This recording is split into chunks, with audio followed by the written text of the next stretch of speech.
me reiterate to everyone, the COVID-19 vaccine given by the government are not for sale. They are given to our poor people for free. Not only to the poor, but to the rich. So they opt to have vaccinations in the vaccination center. I'm extra sensitive sa mga ganon. Lalo na you deprive, bilihin ninyo. Yung walang pera, yung mahirap ang maalisan ng whatever the opportunity. Again, this is a warning, and you know how it is. When you are caught, you are arrested, and you are detained, and you have to answer the charges in court. Do not press your luck too fast. You might regret it. Warning ko lang sa inyo yan.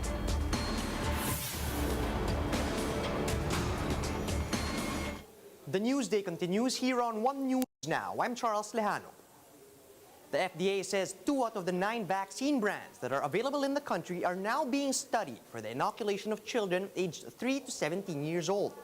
To discuss this among other issues raised at last night's public address, we have Maricel Halili. She's joining us live from Mandaluyong. So good morning, Mase. Let's start with the latest reports. How many Filipinos have been inoculated so far? Good morning, Charles.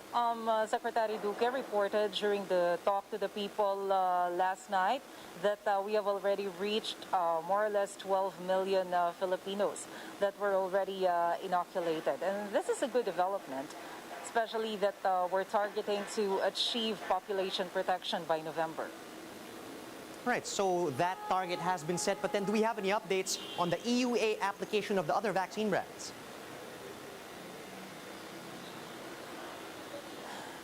Yes, Charles, the FDA has already approved the emergency use authorization for Janssen because there are reports that other countries may donate doses of vaccines, so we're preparing for that. And there was also an application for the amendment of EUA for Sinovac because, like what you've said earlier, they are actually considering the vaccine to be used for kids aged 3 to 17 years old. This is also like Pfizer, wherein this particular brand can also be used from those kids aged 12 years old and above.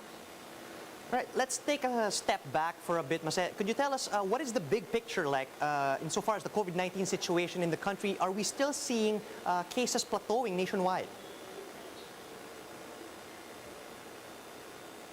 Well, Secretary Duque said last night that he can see a plateau in particular places in the country, well, specifically in NCR. So this is good news because it means that slowly there's a downtrend when it comes to the number of cases. If we check the figures being released by the Department of Health daily, we can see that more or less the average daily cases is around 5,000. This is much lower compared to the number of cases that we have experienced during the past few months. Right, so much for the NCR at least, or so much for vaccination. But then another area of concern, Maricel, is the Taal evacuees. How many vaccines are expected to be allocated for these evacuees, and when will they start inoculating? Charles, they have already started the inoculation of evacuees in Taal area. Secretary Duque said that around 1,200 families have been evacuated in 2 areas near the Taal volcano. Of course, this is within the 7-kilometer radius, and they have already started the inoculation, I think, last Monday. Metro Manila mayors have already donated around 7,500 doses of vaccines.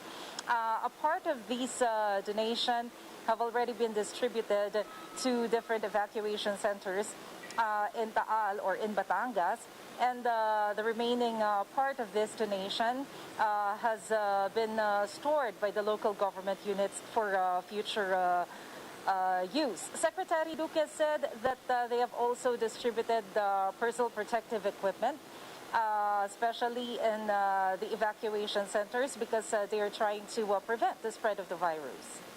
Thanks for those updates, Mased. That was Maricel Halili reporting live from Mandaluyong. Over 100 metric tons of fish have reportedly been wiped out in Taal Lake due to oxygen depletion. But authorities insist this has nothing to do with Taal's unrest. Greg Gregorio with the details.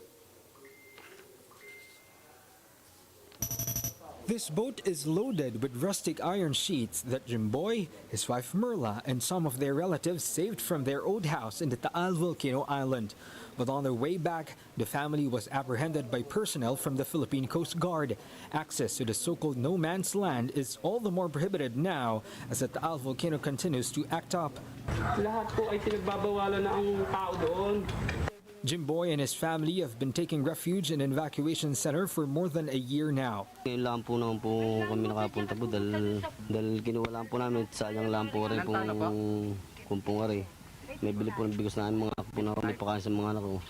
Latest report from FIVOC says that Taal's condition is still the same as the previous days. Sulfur dioxide emission averaged at almost 5,200 tons per day on Monday and had steam reach plumes that rose as much as 3,000 meters high. Aside from that, 39 volcanic earthquakes have been recorded in the last 24 hours. With this, authorities have implemented stricter measures to prevent any activity by the lake. The previous window hours for fishermen to feed their fish cages have been retracted through the recent memorandum circular issued by the Department of Interior and Local Government. Yung alert level 3 na issuance, na raising it from 2 to 3 ng PBOX, automatic yan as per policy or protocol natin. Wala talagang water activities dyan. All apprehended people were only given a warning and were sent home. While fishermen vowed to abide by the rules, they are also appealing for considerations. Po maganda, bigyan po kami ng oras para makatoka po yung aming isda. This was echoed by the Bureau of Fisheries and Aquatic Resources, or BFAR, following reports of 109 metric tons of bangus and tilapia dying due to the depletion of dissolved oxygen in the lake. BFAR explains, though, that this has nothing to do with the Taal volcano's unrest. Dahil nga po sa level nung dissolved oxygen, nandun din siyempre yung ating pakiusap na again, baka po pwedeng i-allow para ma-salvage or masalba pa yung ibang mga harvestable size. For News 5, Greg Gregorio, we are One News. The health department admits there are no definite studies yet to prove that existing COVID-19 vaccines are effective against the new Lambda variant.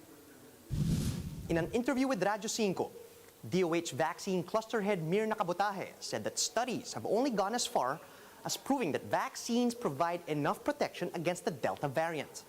However, Kabutahe says that experts maintain the assumption that any type of immunization will protect the general public. And the official also assured the people that they are closely monitoring the situation to effectively deal with the new variant. We are taking serious concern of everything that is arriving in the Philippines. Now, we do not want to be caught off guard. So, tinitingnan sa sequencing, pinag-aaralan yung mga experiences abroad, ano ba ang nangyayari. Kasi baka kung mas transmissible. As of now, wala pang definite na conclusion ang ating mga experts dito sa Pilipinas, but they are watching this new variant. On the other hand, Health Secretary Francisco Duque III said they're doing their best to achieve population protection by the end of the year. That's despite facing numerous delays in new shipments of Sinovac vaccines. Although Duque admits that achieving this milestone still primarily depends on the stability of vaccine deliveries in the country. It's always supply permitting because we cannot control the supply. So if the supply is enough, we have already proven that over the last week we were able to do 2 million jabs. So ibig sabihin, yung efficiency rating kaya natin itaas. No, 1 million in 4 or 5 days. No? So 2 million in 2 weeks. So kaya. Samantala nung una, March, April, May, 1 million lang yung 3 buwan. So we'll really improve the efficiencies. Fully vaccinated tourists now have easier access to Baguio City, as they are no longer required to submit a negative RT-PCR test before visiting the country's summer capital. However, they still need to meet a few requirements. First, you'll be required to create an account on the official website at visita.baguio.gov.ph, where you can schedule a visit. There you will receive a tourist pass with a QR code after filling out a form and uploading a valid ID and recent photo. This first step is required for all vaccinated and non-vaccinated individuals. Step 2. Vaccinated tourists may skip the submission of a negative RT-PCR test and instead show their vaccination cards or certificates. Take note that individuals can only be considered fully vaccinated 2 weeks after receiving the second dose of the COVID-19 vaccine or after the full dose of a one-shot vaccine. The last step is mandatory for all tourists, as upon arrival, all travelers have to be triaged, where there they will present their QR codes for verification. Symptomatic travelers who will test positive in an antigen test shall be refused entry. And those are the top stories at this hour. Join us again later at 12 noon as we continue to monitor the day's biggest stories. You can also catch One News on Signal Play. Just register for a free account at www.signalplay.com so you can stream One News live anytime, anywhere. I'm Charles Lejano. Mask on, wash hands, and stay safe, Philippines. We are One News.